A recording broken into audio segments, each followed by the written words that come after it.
in terms of youth sports, so getting away from the pro angle, but how do you feel about tackle football and youth sports currently? And how, do you think that Odyssey may change that view?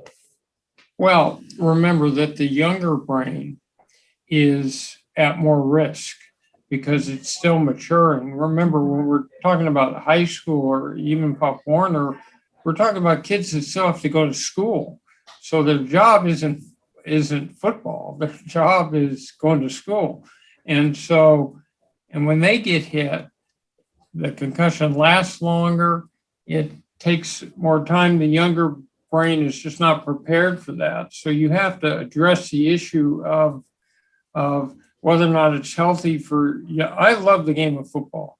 Whether or not it's healthy, though, for young people to play, and maybe there's a certain age after which it becomes better. But again, having some hope, because that young brain can be stultified or completely impacted. And so anything like this, which is a breakthrough, can help to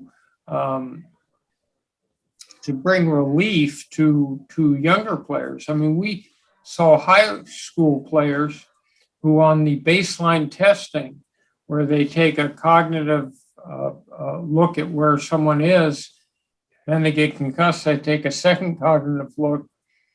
We had young football players who would take the test in the first place and dummy up their results so it wouldn't look different, so they wouldn't get taken out of the lineup. And so it's very helpful. And remember, we're not just talking about football.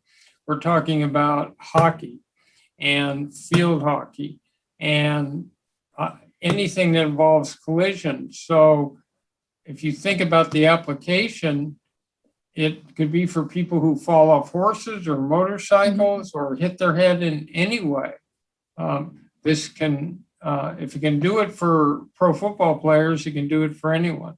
Once it's made available, it surely will be a great resource for people in contact and non-contact. And people get hurt in sports that there's not supposed to be any contact at all. So it's definitely not exclusive to football or anything like that at all. It's a huge problem. So, and we've mentioned a lot as well that it's a great resource for people who are in service, people in the military. Of course, they deal with a lot of different traumas as well. So I think the two groups that are the closest in terms of culture are soldiers and athletes.